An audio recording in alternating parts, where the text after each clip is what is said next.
Bien le bonsoir. Me demandez pas pourquoi je fais cette intro les mecs, jugez la putain de hype en ce moment les amis, vous me faites kiffer de ouf. Vous me faites kiffer de ouf sur les vidéos de transfert en termes de pouces bleus, c'est exceptionnel même dans les commentaires hein, vous débattez tout ça, c'est très intéressant. Donc comme toujours les amis, je compte sur vous. 6000 likes et let's go. Do it like this. I've been on the ground like this, like this, like this. Do you like this? Stop. Ouais, juste avant de commencer les mecs, petite promotion pour les frérots. OneFootball, forcément, vous savez que je suis partenaire avec cette application depuis un bout de temps hein, au début des vidéos, vous voyez OneFootball, machin. Et ben aujourd'hui je vais vous présenter un petit peu l'application pour ceux qui ne la connaissent pas. Application numéro 1 sur le foot, sur iOS, Android. À quoi sert cette appli les mecs? Bah c'est simple, t'as les news concernant l'équipe que t'as choisi quand t'es arrivé sur l'application. Moi en l'occurrence le RC Lens, forcément, tu vois RC Lens qui joue contre le Paris FC lundi 30 avril. Si tu veux voir plus de news, bah tu vas dans Général, t'as toutes les news actuelles. José Mourinho rend hommage à Arsène Wenger, tu le savais, moi je savais pas donc OneFootball ça sert à ça. Social, tu peux également voir des petites vidéos que la communauté partage. On revoit la petite pépite Mohamed Salah lors du match contre l'AS Roma, ça envoie du très lourd. T'as également forcément pour ceux qui effectuent des pronos sportifs très régulièrement les scores des matchs en direct avec les matchs qui vont venir très prochainement. T'as l'onglet abonnement aussi qui te sert forcément, moi en l'occurrence pour les RC Lens de voir le classement, mais pas que hein, forcément tu peux voir le classement de la Ligue 1, de tout ce que tu veux. Lens ils sont combien d'ailleurs là en ce moment en Ligue 2?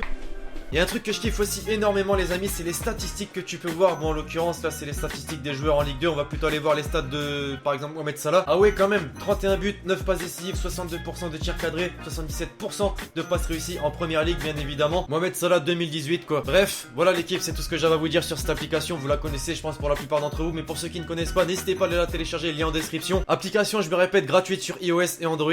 Et let's go hein maintenant. Et on perd pas de temps l'équipage comme toujours, on entre directement dans le vif du sujet en se dirigeant du côté de l'Italie, plus particulièrement du côté de la Juve, puisque cette semaine les amis, le club italien nous a fait part de son envie de recruter un grand buteur. Vous l'avez constaté à l'écran, il s'agit bien évidemment d'Edinson Cavani. Va-t-il vivre sa dernière saison avec le Paris Saint-Germain? Question assez difficile de répondre les amis, en effet selon la presse cette semaine, la Juventus serait très intéressée par le profil de El Matador et souhaiterait le recruter dès cet été. On sait qu'il est au PSG depuis l'été 2013, qu'il a réalisé 5 saisons pleines sous les couleurs parisiennes, mais on sait également, en tout cas à partir de cette semaine les amis, que les dirigeants parisiens, selon la presse, bien évidemment, serait prêt à le laisser filer en cas d'une offre qui se situerait entre 80 et 100 millions d'euros.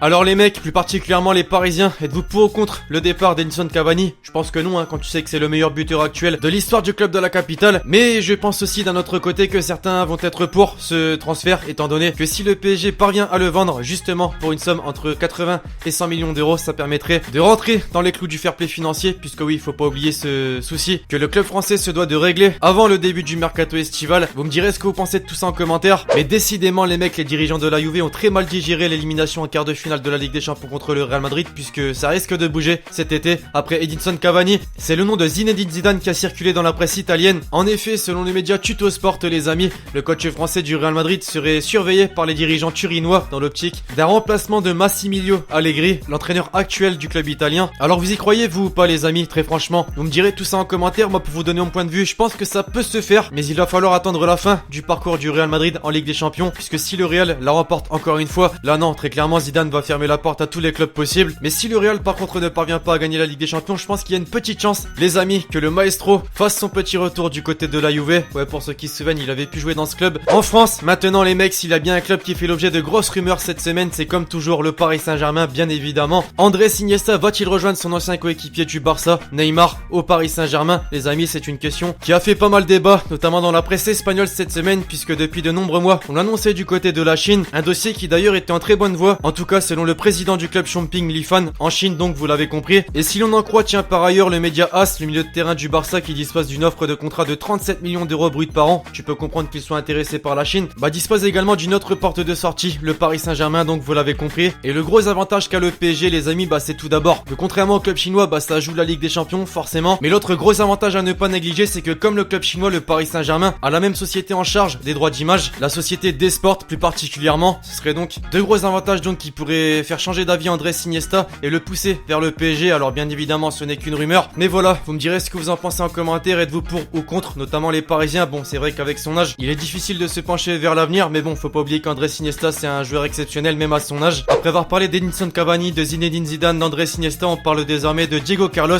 Ouais, c'est pas du tout le même level, mais quand même on reste en France, mais on se dirige dirige désormais chez le rival, l'Olympique de Marseille, donc vous l'avez compris, puisque selon la presse phocéenne, les dirigeants du club olympien seraient très intéressés par le profil du joueur nantais et souhaiteraient le recruter dès l'été prochain. Un renfort de taille quand même pour la défense centrale de l'Olympique de Marseille, puisqu'à l'âge de 25 ans et avec le FC Nantes, il réalise une saison hors norme. Malgré tout, encore une fois, tout va dépendre du côté budget, du côté monnaie, plus particulièrement étant donné que les dirigeants du FC Nantes, les amis, ont fixé son prix. Il se situerait aux alentours des 15 millions d'euros. Alors est-ce que les dirigeants marseillais seront capables de mettre autant? C'est ce qu'on saura très prochainement. Bien évidemment, les supporters marseillais, vous me direz ce que vous pensez de ce joueur. Êtes-vous pour ou contre son arrivée? En Espagne désormais, cette semaine, les amis, ça n'a pas fait beaucoup de bruit sur les rumeurs d'arrivée. Mais par contre, sur les rumeurs de départ, c'est bien du côté du Barça que ça bouge. En effet, arrivé au FC Barcelone en 2016, Jasper Cillessen, vous savez, ce fameux gardien doublure de Marc-André Ter Stegen, n'a donc clairement pas assez de temps de jeu, mais se retrouve quand même dans le viseur de grands clubs européens. 3 particulièrement, Liverpool, l'Atlético Madrid et Naples sont très intéressés par le profil du gardien néerlandais qui est sous contrat d'ailleurs les amis jusqu'en 2021, donc il va falloir négocier pour se l'arracher et convaincre surtout les dirigeants barcelonais. Côté officialisation désormais les amis, ouais on n'est pas en période de mercato estival mais quand même officialisation cette semaine les amis concernant Yohan Molo, alors qu'il avait rejoint le championnat de MLS et plus particulièrement le club de Vancouver il y a quelques mois. Le joueur français n'a pas été conservé et s'est trouvé un nouveau club les amis. À l'âge de 28 ans et libre depuis fin janvier, il a décidé de faire un tour au Qatar et s'engager avec le club d'Al Rayyan SC. Alors dernier club de sa carrière, difficile à dire, dans tous les cas il va être épanoui, question monnaie, ça c'est sûr. Enfin bref, voilà l'équipe, cette petite vidéo mercato de la semaine est désormais terminée, j'espère vraiment que vous l'aurez kiffé, je compte sur vous si c'est le cas pour me péter cette barre de like, vous me direz en commentaire vos avis